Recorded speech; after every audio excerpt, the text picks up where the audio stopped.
कैसे हैं आप लोग। तो आज की जो कहानी है ना, थोड़ी सी स्टार्टिंग अलग हो गई है, तो माइंड मत कीजिए। राधे कृष्णा दोस्तों, भगवान के दर्शन।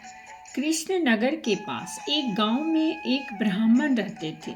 वे ब्राह्मण पुरोहिती का काम करते थे। एक दिन यजमान के यहाँ पूजा कराकर घर लौटते समय उन्होंने रास्ते में देखा कि एक माली एक ओर बैठी साग बेच रही थी। उसके पास भीड़ लगी थी। कोई साग तुलवा रहा था तो कोई मोल भाव कर रहा था। पंडित जी रोज उसी रास्ते से जाते हुए साग वाली को देखते थे। एक दिन किसी जान पहचान के आदमी को साग खरीदते देखकर वे भी वही खड़े हो गए।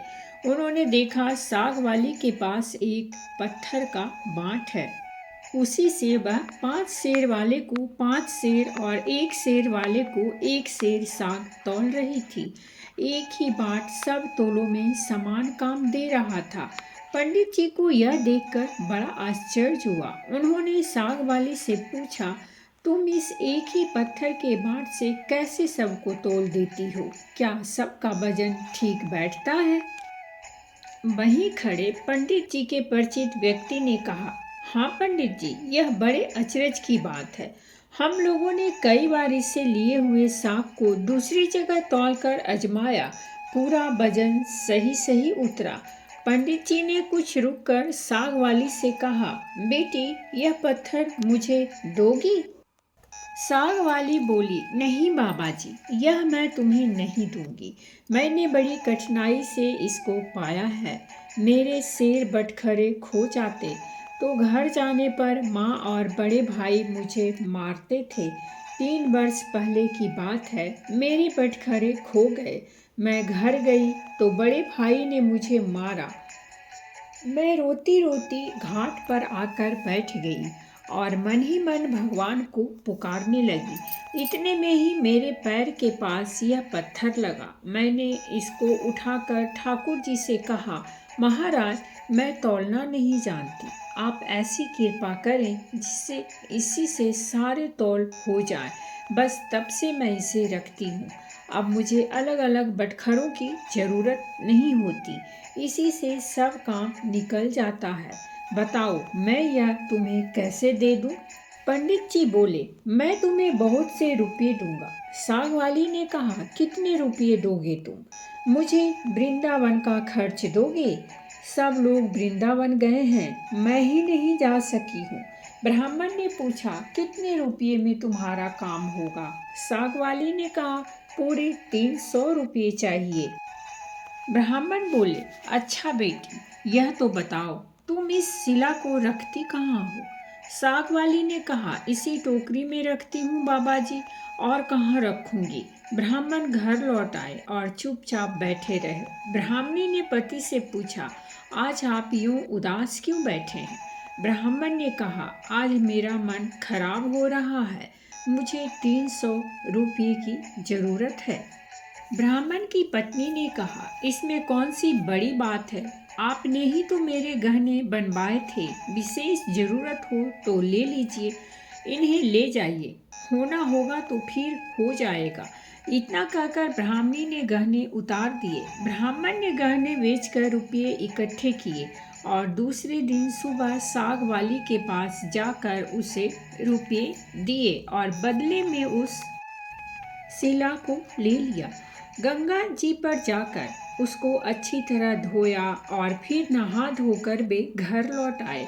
इधर पीछे से एक छोटा सा सुकुमार बालक जाकर ब्राह्मणी से कह गया, पंडिताइन जी, तुम्हारे घर ठाकुर जी आ रहे हैं। घर को अच्छी तरह झाड़ बुहार कर ठीक करो। ब्राह्मणी ने घर साफ करके उसमें पूजा की सामग्री सजा दी। ब्राह्मण ने आकर देखा तो उन्हें अचरज हुआ। ब्राह्मणी से पूछने पर उसने छोटे बालक के आकर कह जाने की बात सुनाई।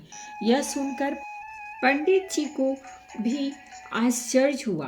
पंडित जी ने शिला को सिंहासन पर स्थापित कर उसकी पूजा की। फिर उसे ऊपर आले में पधरा दिया। पंडित जी को रात को सपने में भगवान ने कहा, तू मुझे जल्दी लौटा आ, नहीं तो तेरा भला नहीं होगा, सर्वनाश हो जाएगा।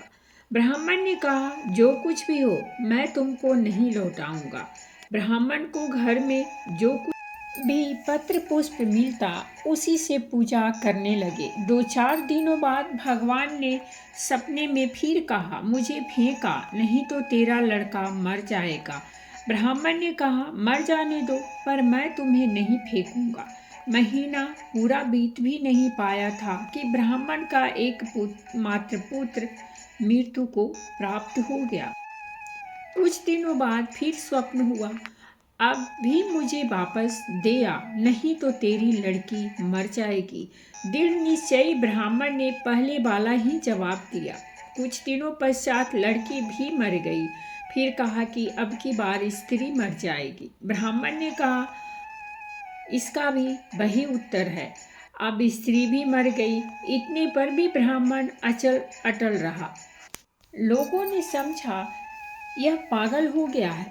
कुछ दिन बीतने पर स्वप्न में फिर कहा गया, देख अब भी मान जा, मुझे लौटा दे, नहीं तो 7 दिनों में तेरे सिर पर बिजली गिरेगी। ब्राह्मण बोले, गिरने दो, मैंने तुम्हें उस साग वाली की गंदी टोकरी में नहीं रखने का प्रण कर रखा है। ब्राह्मण ने एक मोटे से कपड़े में लपेटकर भगवान को अपने सर पर मजबूती से बांध लिया। वे हर समय उन्हें यूं ही बांधे रखते। कड़कड़ाकर बिजली कौंधती, नजदीक आती पर लौट जाती। अब 3 ही दिन शेष रह गए। एक दिन ब्राह्मण गंगा जी के घाट पर संध्या पूजा कर रहे थे कि 2 सुंदर बालक उनके पास आकर जल में कूदे। उनमें एक सांवला था और दूसरा गोरा। उनके शरीर पर कीचड़ लिपटा था। वे इस ढंग से कूदे कि जल उछलकर ब्राह्मण के शरीर पर पड़ा। ब्राह्मण ने कहा, तुम लोग कौन हो भैया? कहीं इस तरह जल में कूदा जाता है? देखो मेरे शरीर पर जल पड़ गया। इतना ही नहीं, मेरे भगवान पर भी छींटे पड़ गए। देखते नहीं, मैं पूजा कर रहा था। बालकों ने कहा, ओहो, तुम्हारे भगवान पर भी छींटे लग गए क्या?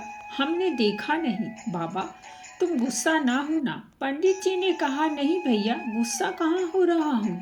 बताओ तो तुम किसके लड़के हो? ऐसा सुंदर रूप तो मैंने कभी नहीं देखा। कहाँ रहते हो भैया? कैसी अमृत घोली मीठी बोली है।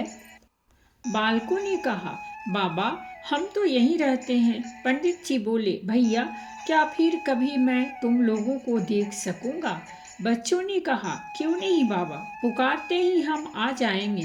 पंडित जी के नाम पूछने पर उन्होंने कहा, हमारा कोई एक नाम नहीं है। जिसका जो मन होता है उसी नाम से वह हमें पुकार लेता है। सामने लड़का ने पंडित जी को एक मुरली देते हुए कहा, यह लो मुरली, जरूरत हो तब इसे बजाना, बजाते ही हम लोग आ जाएंगे। दूसरे गोरे लड़के ने एक फूल देकर पंडित जी से कहा, बाबा इस फूल को अपने पास रखना, तुम्हारा सदा मंगल होगा। वे जब तक वहां से चले नहीं गए, ब्राह्मण उनकी ओर आंखें लगाए देखते रहे। मन ही मन सोचने लगे, आहा कितने सुंदर हैं ये दोनों, क्या फिर कभी इनके दर्शन होंगे? ब्राह्मण ने फूल देखकर सोचा, फूल तो बहुत बढ़िया है, कैसी मनोहर गंध आ रही है इसमें, पर मैं इसका क्या करूँगा और रखूँगा भी कहाँ? इससे अच्छा है राजा को ही दे दूँ। पंडित जी ने जाकर फूल राजा को दिया। राजा बहुत प्रसन्न हुए। उन्होंने उसे महल में ले जाकर बड़ी रानी को दिया। इतने में ही छोटी रानी ने आकर कहा, मुझे भी एक ऐसा ही फूल मंगवा दो, नहीं तो मैं डूब मरूंगी। राजा दरबार में आए और सिपाहियों को उसी समय पंडित जी को खोजने भेजा। सिपाहियों ने ढूंढते ढूंढते जाकर देखा, ब्राह्मण देवता सिर पर सिला बांधे पेड़ की छाया में बैठे गुनगुना रहे थे। वे उनको राजा के पास लिवा लाए। राजा ने कहा, महाराज वैसा ही एक फूल और चाहिए। पंडित जी बोले, राजन मेरे पास तो वह एक ही फूल था, पर देखिए चेष्टा करता हूँ। ब्राह्मण उन लड़कों की खोज में निकल पड़े। अकस्मात उन्हें मुरली वाली बात याद आ गई। उन्होंने मुरली बजाई। उसी क्षण गौर श्याम जोड़ी प्रकट हो गई।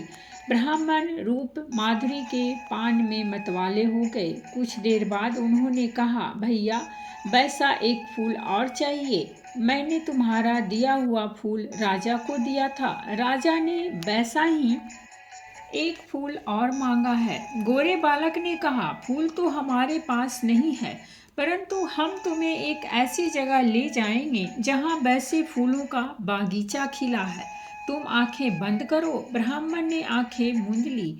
बच्चे उनका हाथ पकड़कर ना मालूम किस रास्ते से बात ही बात में कहाँ ले गए। एक जगह पहुंचकर ब्राह्मण ने आंखें खोली तो देखकर मुग्ध हो गए। बड़ा सुंदर स्थान था। चारों ओर सुंदर सुंदर वृक्ष, लता आदि पुष्पों की मधुर गंध से सुशोभित थी। बगीचे के बीच में एक बड़ा मनोहर महल था। ब्राह्मण ने देखा तो वे बालक गायब थे। वे साहस करके आगे बढ़े। महल के अंदर जाकर देखा तो सब ओर सुसज्जित बड़ा सुरमय स्थान था। बीच में एक दिव्य रत्नों का सिंहासन था और सिंहासन खाली था। पंडित जी ने उस स्थान को मंदिर समझकर प्रणाम किया। उनके माथे पर बंधी हुई ठाकुर जी की शिला खुलकर नीचे गिर गई। ज्यों ही पंडित जी ने उसे उठाने को हाथ बढ़ाया कि शिला फटी और उसमें से भगवान लक्ष्मी नारायण प्रकट होकर सिंहासन पर विराजमान हो गए। भगवान नारायण ने मुस्कुराते हुए ब्राह्मण से कहा, हमने तुमको कितने दुख दिए, परंतु तुम अटल रहे। दुख पाने पर भी तुमने हमें छोड़ा नहीं, पकड़े ही रहे। इसीलिए हम तुम्हें सशरीर यहाँ ले आए हैं। जो भक्त स्त्री पुत्र घर गुरुजन प्राण धन इस लोक और परलोक छोड़कर हमारी शरण में आते हैं, भला उन्हें हम कैसे छोड़ सकते हैं। इधर देखो, यह खड़ी है तुम्हारी धर्म पत्नी, तुम्हारी कन्या और तुम्हारा पुत्र। ये भी मुझे प्रणाम कर रहे हैं। तुम सबको मेरी प्राप्ति हो गई। तुम्हारी एक ही दृढ़ता से सारा परिवार मुक्त हो गया। तो दोस्तों, ये थी हमारी आज की कहानी। और अगर कहानी अच्छी लगी हो तो प्लीज़ हमारे चैनल को सब्सक्राइब कीजिए, वीडियो को लाइक और शेयर जरूर कीजिए।